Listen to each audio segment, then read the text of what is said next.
Good morning বন্ধুরা, আজকে আমি মাংস করব। মাংসগুলো সব ম্যারিনেট করা হয়ে গেছে। এখানে আমি সবকিছু রেডি করে রেখেছি। এখানে গোটা গরম মশলা রয়েছে। এবার আলুগুলো আমি ভেজে নেবো। আলুগুলো ভাজা হয়ে গেছে, এবার তুলে নেবো। গোটা গরম মশলাগুলো দিয়ে দিলাম। পেঁয়াজ আমি হালকা বাদামি করে ভেজে নিচ্ছি। টমেটো দিয়ে দিয়েছিলাম আমি, ক্যাপসিকামগুলো দিয়ে দিলাম, মশলাটা দিয়ে দিলাম।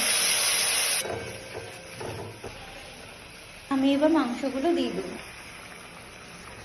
এবার হাতা দিয়ে একটু ভালো করে মিক্স করে দেবো মশলার সাথে মাংসগুলো। টমেটো রসুন পেঁয়াজের পেস্ট করে রেখেছি একটু, এটাও দিয়ে দেবো। ধনে পাতা দিয়ে আবার মিক্স করবো। মাংসটা কষতে থাক। দেখুন আমি ঢাকাটা তুলে দিয়েছি। আমি একদমই জল ইউজ করিনি, এইভাবেই মাংসটা হতে থাক। ওগুলোও দিয়ে দিলাম, ঠিক আছে। এবার আমি পরিমাণ মতন জল দিয়ে দেবো। একটু নাড়াচাড়া করে নেব। কাঁচা লঙ্কা দিয়ে দিলাম, আবার আমি ঢেকে দিলাম।